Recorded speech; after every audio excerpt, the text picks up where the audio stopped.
I don't see how K-Rock, with all the intelligence he has, do you not see throughout the course of time they'll use the elite, our elite, whether they look like us or whether they have the same purpose, they'll use us against our own people, or they'll force us to conform, or they'll finance us to be used against our people who look like us or with other people who share our same purpose. So I don't see how you miss that part every single time. Can I answer? I'm gonna answer Ali's question real quick, Shan. Okay, sir.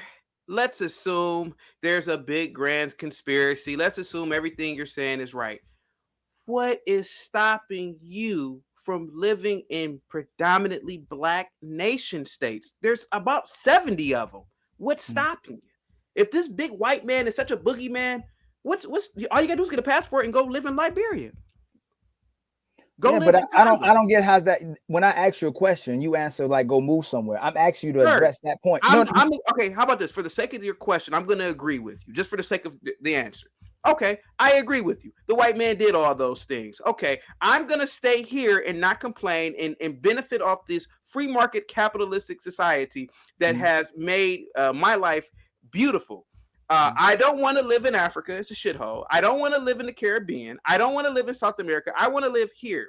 I want to live in a country that literally looks like Asgard compared to a country that looks like it was bombed 3 or 4 times in a nuclear war. Okay. I don't want to live in Africa. So assuming that you're right, okay, I want to live here. I don't care what happened back then. I care about now. Nothing's stopping me now.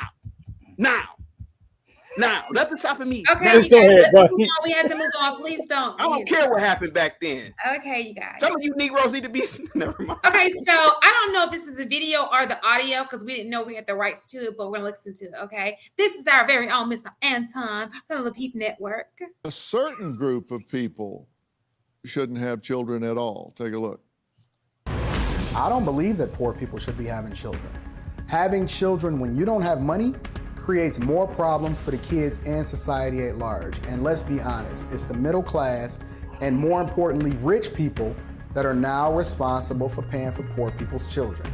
I know it's an unpopular truth, but I believe that every person should pass a test proving that they're income worthy prior to having kids. It's a false narrative that's being sold to people that you're entitled to have children and you don't need the resources or the money to be able to pay for them or support them. Having kids is way too easy, and the people that's having the most kids tend to be the worst people in society. I think it's irresponsible, and just because you don't like it, don't mean that it's not the truth, and you're not entitled to have kids just because you can. Well, okay. What do you feel? Sorry, y'all, it is so many people on the panel, it's hard to figure out what a video. Okay, you guys. That was Anton. He did and he's a part of the Lapeef Network, and he went on to the Dr. Phil show, and that was his that's one of the comments that he made on the not on the Dr. Phil show. So what are you guys real quick? Listen, I agree. Let me just say this right quick because I gotta go really soon. Oh, okay, Curves. Yeah, but he is so right. Like there really should be because too many people are having kids that can't take care of them, and it just creates so many more problems. Like, and unfortunately, the rich people do end up having to take care of, like, financially in ways for broke people's. And I don't want to call them mistakes, but them just not being careless.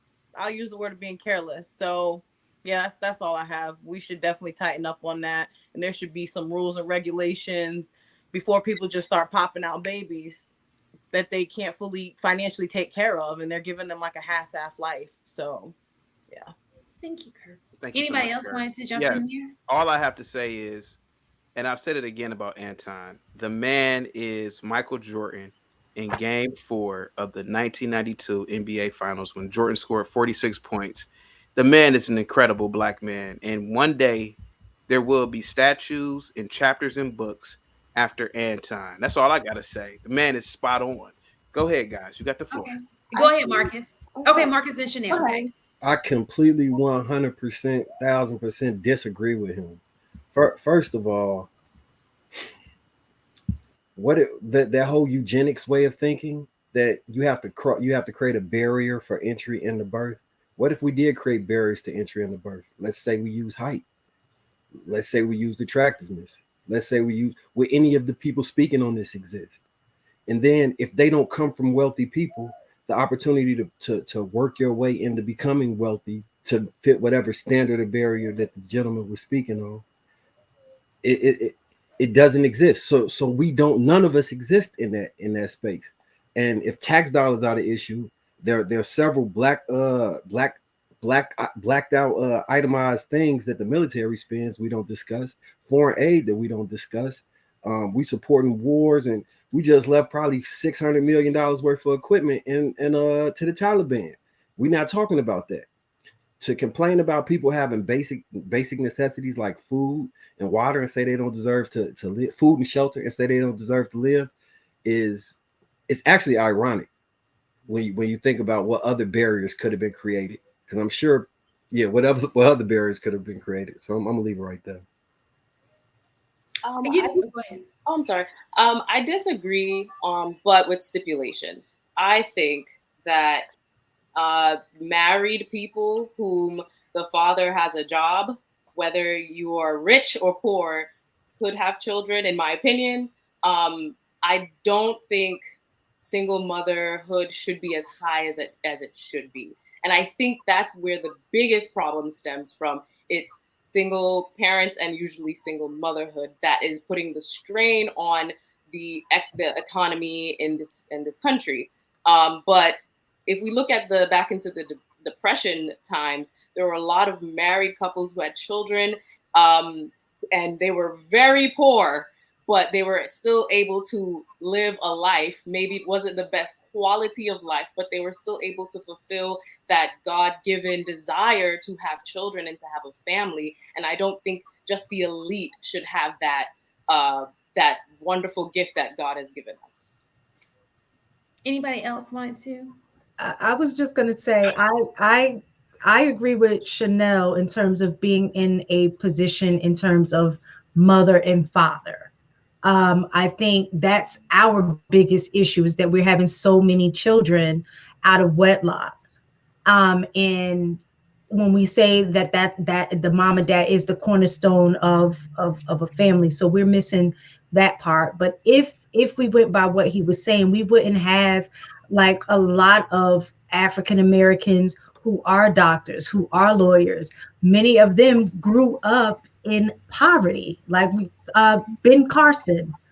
You know what I'm saying? He's a prime example. He grew up in poverty and became a doctor. So I don't think we need to assume that just because you're poor, you don't have something that you can end up offering to the world. So living by that mindset, we'll be getting rid of access to people who may have the cures for, cancer or things like that. You never know what they're going to become. I think that we'll go. Well, anybody, I want to go last. Anybody else want to go ahead? I say under the current system, he's absolutely 150% correct. Mm-hmm. Under the current system. Mm-hmm. Now, if we remove incentives for single parents, then go for it. Remove the taxpayer incentive from single parents, or I 100% agree with him. I would have to say that I agree, and then I also disagree. And the reason I say that is because I don't think that I think that those things that just got listed are symptoms. Him saying somebody might, these going to be the kids that's going to be the delinquents of society. These going to be the kids that's breaking into cars.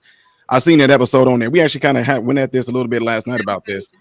And the issue that you have with that is that those to me are what we call symptoms, but nobody's actually talking about what's causing those symptoms. And that's pretty much a two-parent home. You can have a two-parent home and be considered what we call poor, right? And you got a two-parent home. As long as those kids are under that system where the parents are actually teaching them and leading them to be some good citizens, it doesn't matter where they come from or their background and what we consider poor. They still can come out to be good citizens. But I do agree to an extent that when you have it to where our current condition right now, like what AP said, our current condition though, man, yeah, I would have to agree with Anton on that part with the current condition, especially amongst us. And I think that one of the biggest issues when it comes to that is that we're taught to actually do those things in school because they rather teach you about sex before they actually teach you about relationships, period. And that right there, when you're in school, you're getting taught to do something, right? When you learn how to do math, the teacher says, go put that into practice so I can see that you comprehended what you learned. I'm gonna test you on it. So when they teach you sex education, there's no wonder when they go out and actually practice what they've been taught. So I don't know why sex education actually scared me from sex.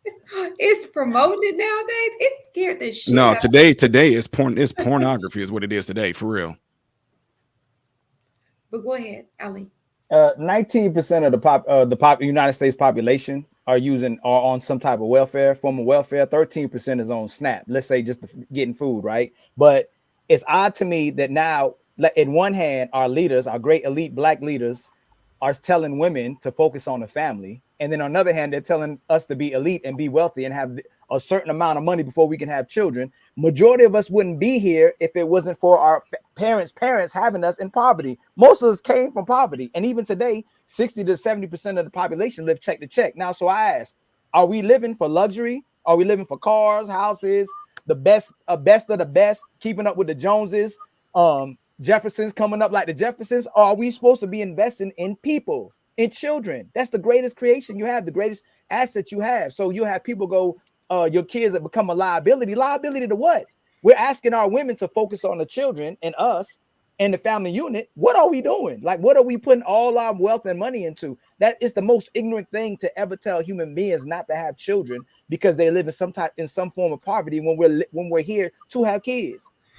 And then to piggyback on that, I'm sorry, let me just say this one thing. Then to piggyback on that, our standard of life right now of what is considered poverty is probably one of the best standards of life historically. We live better than kings and queens 100 years ago. We got on-demand. That's true. On-demand food.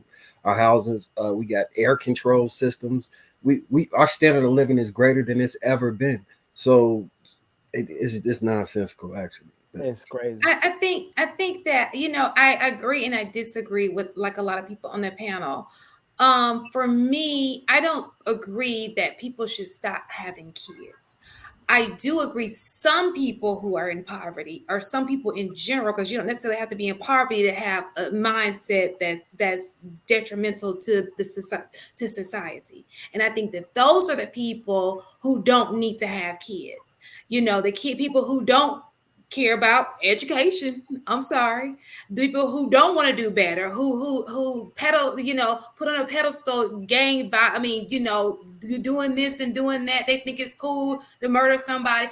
Those are the people, if that is what you celebrate in your household, those people to me are the people who don't need to be having kids. Because that's the issue. I don't think it has anything to do with poverty, because we know some great people, like I think Mistaken or somebody mentioned, they were raised, in an environment where they didn't have much, but they end up being very successful people. They did. So we can't take that away. And I think it has everything to do with the mentality of the household, the parents, what they expose their kids to. Because some people, even if they don't have it, they're going to do everything they can for their kids to make sure they have access to it. And those are the parents we need to see more of. So yeah, your situation may not be that great, but you're making sure that your kids don't have the same outcome as you. And that's okay. I think that those people, so I don't want to put everybody in a lump sum and say, oh, because you don't make a certain amount of money, you shouldn't be having kids. I just think that it's the mentality that needs to be looked at. The quality of the human beings should be reflected upon who's having children. That's the main component.